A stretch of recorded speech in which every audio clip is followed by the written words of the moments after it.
So you're interested in buying new construction in Sarasota, Florida? What do you need to know? Hi, everybody. This is Beth Helvey with Couture Real Estate. I hope you're doing good today. So there are 3 levels of construction that you need to know about. One of them is what we like to call the entry level, which is your Lennar and your D.R. Hortons. And part of the reason they are entry level is because you do not have choices. You're not going to a design center with these. You're not making structural changes. You're not choosing different countertops and cabinets and flooring and things like that. What you're doing is choosing packages. So there might be 5 or 6 packages that will have your countertops, your flooring, and your cabinets. The reason they do this is to keep costs down. So you can move into these neighborhoods at a lower cost because everybody's getting essentially the same thing. The next level is what a lot of people choose, and that's kind of a mid-level where you're going to go to a design center. You can have some structural changes, very minor ones, but you can choose different floors, different countertops, different lighting, different cabinetry, different paint, all kinds of things like that. And then we've got custom builders, which are still in neighborhoods, and you do have a plan from which you choose. But if you're going to move a wall, you can bring a wall in, push the wall out. You can do some changes to the outside, columns, ceilings, things like that. There's more structural changes you can do while still picking a model out. Okay, so things you need to know when you're buying. The base price you see when you go into these communities is not the price you're going to pay. First off, you're going to have a lot fee. Whether you're buying a townhome or a single family home, you're going to buy a lot fee, and lot fees are anywhere from $5,000, $6,000, $7,000 to $100,000, depending on what kind of property you're buying and where it is. Also, your structural changes will be an additional charge. If you put in a tray ceiling, if you move a wall, if you add a loft or a bedroom, if you're able to, that's going to be increased. The other one is when you go to the design center. Everything that you choose that's not on the base level is going to cost you more. You can easily buy a $500,000 house and walk out the door having paid $800,000 if you go crazy in the design center. It can happen, so you need to be careful about that one. The other thing you need to be aware of is closing costs. You, as the buyer, are paying both sides. You're paying the seller's closing cost and you're paying the buyer's closing cost. You're paying both sides of title. You're paying the deed stamp.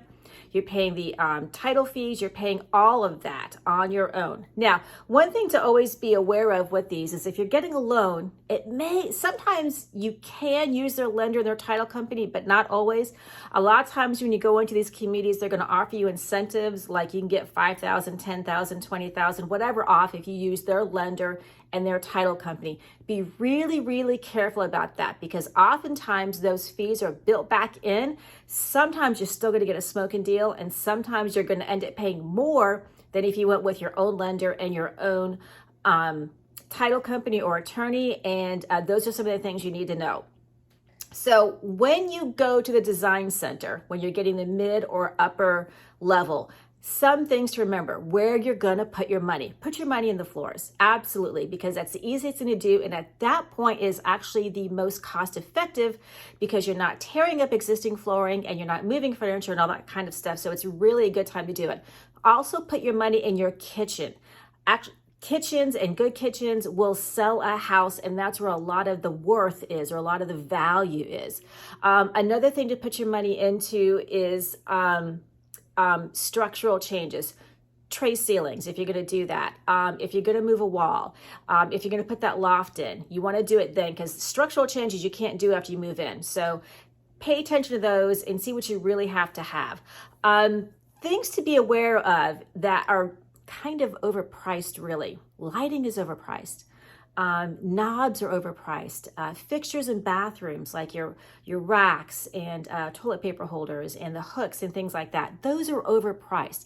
What I tell a lot of people to do is, unless you absolutely don't want to do anything, you want to move in, you want to move your furniture, and you want to hang your pictures and be done with it, is get the lesser expensive finishes for some of this stuff. Get the lesser expensive lighting, get the lesser expensive knobs for your cabinets, the hooks and things like that for your bathrooms, that sort of thing, because it really is a lot more expensive than if you were to just trade it out in a lot of ways, especially like with fans and lighting.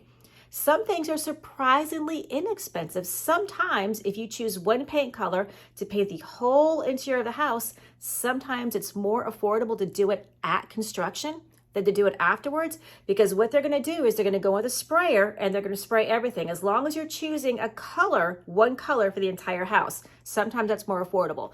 So it's helpful to bring your realtor with you to the design center and to do some research up front, because we can help you determine what is a good investment for your money and what you should basically do the basic stuff on and then improve it after you move in. So, do you need a realtor? Yeah, you do. Do you have to have one? Absolutely not. You don't have to have one. But there's a couple of good reasons to have a realtor. One is we can negotiate this stuff for you. And now that we're past the craziness of last year, there is negotiating room, and there's signs everywhere, and there's incentives and stuff like that. And we can help you with that. We can also help you at the design center, because we know what things cost, and we know what the labor is and what things cost in our area to get certain things changed, like paint, like floors, like cabinets, like kitchens, like bathrooms, all of that sort of thing. And we can help you determine where you should put your money and where you should hold on to your money and maybe put it someplace else.